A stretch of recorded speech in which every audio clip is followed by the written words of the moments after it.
Hello there, lovely people. It's Alex from Nintendo Life here, and I'm not alone. I'm joined not by but by the resident Nintendo Life Splatoon expert. It's Paul. Hello, Paul. Hello, Paul, indeed, and also Alex. How are you doing? I'm doing well because we've had announcement today. Information has dropped today regarding Splatoon 3. Version 11.0, which we've known about, it is coming for a while now. But we knew we were going to get some new weapons. We knew we were going to get the usual stuff that we get in an update. But this time around, they've just revealed that Splatoon 3 is going to have health bars. Not only health bars, but also like a sort of like a kill streak bonus called Flow Aura. And I just don't know what to make of it. I mean, it's a good thing, but it's 2026. Paul, what's going on? Why now? I honestly don't know. It's like we had the announcement that version 11 was coming sort of out of the blue mid-season, and that there were going to be some gameplay changes for the multiplayer. Very vague. And, literally yesterday was speaking to some of my friends and saying, what do we think's coming? And all I could come up with, more cars on poles. Because no clue what they could possibly add that wasn't going to be, we're all expecting at some point Splatoon 4's coming. We know Splatoon Raiders is on the way probably this year, as long as they don't delay that for whatever reason. So you're not expecting anything massive, and then boom, you can now see how much damage you've done to somebody, like, actively, and like, just what, like, I mean, it leaves you sort of speechless in a way, doesn't it? Because honestly, if for whatever reason, sort of we were a Splatoon-centric channel or something like that and had done a video talking about, what's going to be in version 11.0, and I don't think, if anyone involved in that chat had said, I think they're going to introduce health bars, I would have just, maybe not laughed at them, that's a bit mean, but internally I would have been laughing at them because just the idea is just ludicrous. Because, health bars have never been a thing for, general Splatoon multiplayer, even since the first game. I mean, beforehand we were chatting and you mentioned the Splatoon 1 had something like the vaguest sort of hint towards damage you were dealing before, with, like, points of damage you were dealing. Yeah, that was in, like, the original Splatoon trailer from like, the original, like, E3 like drop. And that got thrown out, like, by the time the actual game came out. And again, the only time we've seen anything like that since is in Side Order, when you're actively shown how much damage you're dealing to the computer-based enemies. Yeah. And you're using the rogue elements to change the damage you do and that sort of thing. So, you need to really see what impact all the changes are making. But for you to now know how much damage, like, visually, I suppose we have been able to see how much damage you're doing in the test areas. Yeah, that's true. But that's an abstract concept. Like, exactly. That's it's training information. It's sort of, hey, this is it. Yeah, exactly. But to have it suddenly appear in the main game is just. It's just bizarre, but, let's not dwell too much. It's health bars. Everyone knows what a health bar is and how they work. Although I should say that it does, like, if the enemy that you're shooting at goes out of view, then the health bar disappears. It's not like the health bar remains.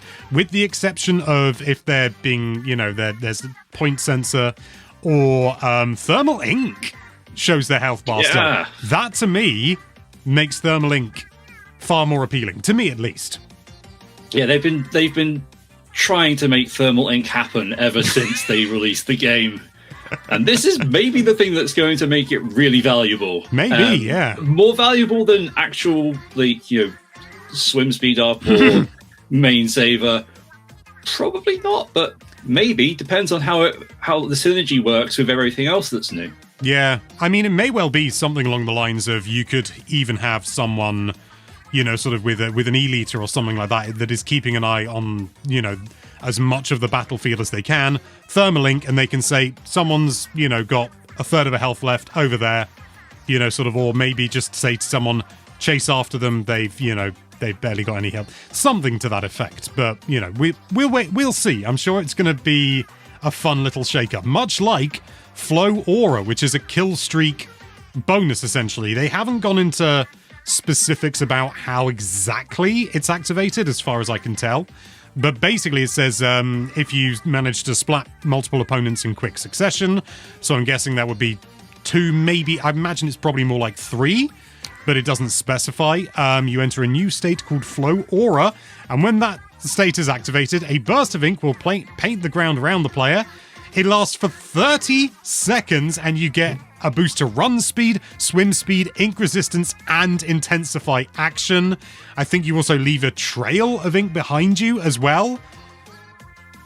I mean, this feels like it's a massive meta change-up. Because, obviously defeating multiple enemies in quick succession was always a benefit, because you're reducing the number of people around. This feels like it's going to be even more, horrifying to be doing that. Yeah, it's going to, I would imagine, either create an intense snowball effect. Like, if one team's, doing well, if you've wiped out the other team, do you really need 30 seconds of being more powerful? You've already got a distinct advantage there. I mean, 30 seconds is a lifetime in a game of Splatoon. Well, just imagine, right? Start of a game of Rainmaker. If everyone's close to that Rainmaker shield, one person pops it, wipes out the other team. You've got this boost for 30 seconds.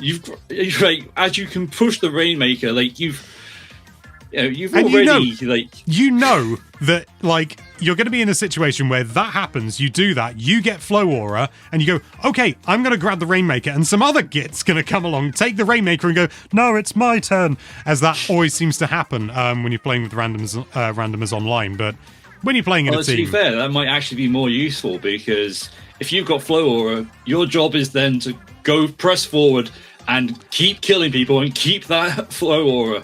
That's you've got to go true. out there and you've got an aura farm, maybe. You could literally just run in front of the person with the Rainmaker, creating a path for them. Easy peasy. So, and other modes also exist. We're massive fans of Rainmaker here, but there's also going to be some changes to hit detection when you're in your swim form. You're going to be harder to hit. There's also some adjustments in terms of the hit boxes, or rather the hurt boxes of various weapons when it comes to shooting people in swim form. Basically, if the longer range your weapon is, the harder it's going to be to hit people in swim form. I quite like that change because it's been quite a while since I've played any serious Splatoon 3, but you would occasionally just go up against someone who had host advantage. They've got an E-liter and they're just going pop, pop, pop, and it just stops being fun. So I'm really in favour of this. I'm surprised you say that because you traditionally use long-range weapons. Longer! I don't like E-liters. They're too long. It's too cumbersome. No, you're right. If you're found without a splatling in your hand, I don't know who you are. Splatlings aren't long range. Come on. Splatlings have actually had a boost, which I'm dead chuffed about. And they don't seem to be affected from what I've seen. I could be wrong about that. There's quite a bit of what you're going to have to look here. out for is splatter shots. I mean, they're already really good all-round weapons generally. Especially for the more casual things like Turf War and Splatfest. You see them all over the place because they're just reliable. They're quick to kill, and now they're going to hit harder. Oh yeah, admittedly only in kid form, as they're calling it. I often wondered what the official term was. That makes sense. So swim away. Yeah, swim form, you're harder to hit, which again, I think that's a good thing. Whether it's balanced or not, who knows. But there's also stealth jump has been changed so that now the charge up time isn't longer. The actual jump takes longer, which when we were messaging about it, you seemed to be getting annoyed. I don't know whether I was reading too much into it, but to me that makes far more sense, because the whole idea of stealth jump, in order to have any kind of counter to it, taking longer to charge up is not a downside, really. It means you take slightly longer to get back into the action, but then your jump is the same speed. Whereas you need to be able to counter that when you're fighting against stealth jump by, seeing more, getting more of a sort of a read and see, oh, there's someone coming over, there's no marker. Stealth jump! And, you drop an ink mine or something. I don't know. I don't think I've ever used ink mine. I have used ink mines. It does bear mentioning that the changes to stealth jump, they have specifically mentioned that it's for over long distances, i.e. going to the other side of the map. So it might be lesser or not impactful at all if it's, if you're trying to stealth jump to something onto your side of the map because you want to get there quicker, and then trying to not actively harm that if you're on defense. Whereas if you're on attack and you're trying to use stealth jump, they're trying to mess around with that. Another one that is just sort of like, why now? Yes. I think so it seems like the sort of thing they would have thought of when they were launching Splatoon 3. I mean, they've changed how stealth jump works so many times throughout the years. But just why now? It's an odd one. I mean, it's fine. I'm sure it will play out well, and it will confuse people for the first few weeks or whatever as people adjust to it. Yeah. But what is going on in their heads?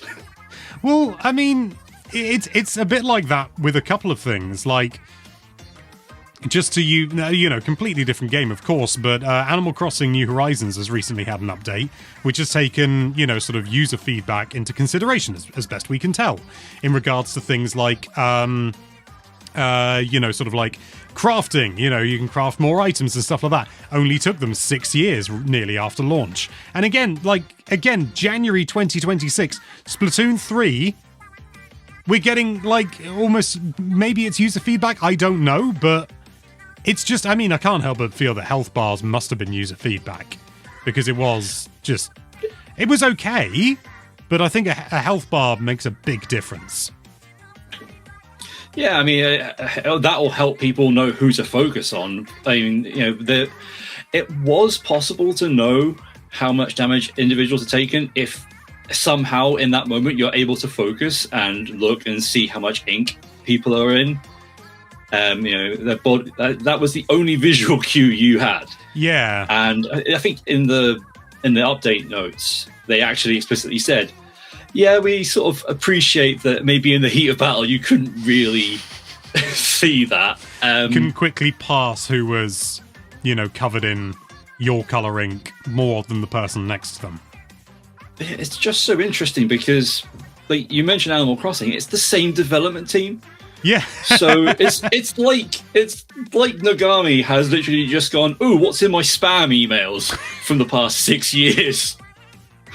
Oh, guys, does anyone hear about these things? Maybe we should do them. I've heard about this thing called a health bar. Now, I've only played Monster Hunter, so I don't know what this is, but yeah, something to that effect. I mean, you say that. Next update for Animal Crossing, health bars. Yeah. It may well be something more along the lines of that the updates are being handled by a separate team or something like that. We don't know. But it is definitely... It's an unusual time to be having something like this. The update is coming out on Thursday. I'm pretty sure we've covered all the major stuff at the very least. Health being displayed. I'm just still baffled. I mean, there's more stuff. We'll have a thing appear on screen now showing some of the weapon changes and stuff like that. Buffs. I'm afraid your lovely fingers will have been hidden by that, but I will cut away from that just for that. But heavy splatling increased the radius inked by spray droplets from shots by approximately 12%, increased the radiance of ink splatter at the point of impact by approximately 12%. I don't think anyone can argue with that, because heavy splatlings are the best. It's not 11%, it's not 13, it's precisely 12. You got to make sure it's 12. It should have been... No, I was about to say it should have been 11 for version 11, but no. No, it should be more. It should be 27% increase. But regardless, yeah, what a time to be alive. But that's coming out on the 29th of January. You'll be able to download it and enjoy it for yourself. Paul, thank you so much for joining me on this with your expert knowledge of things that I just don't have the time to pay attention to anymore. And thank you so much for watching. If you like this video, then why don't you check out that subscribe button. It's only got a little bit of health left. You better hit it. And be sure to check out NintendoLife.com for all sorts of lovely Nintendo-related content. Thank you again for watching. Bye-bye.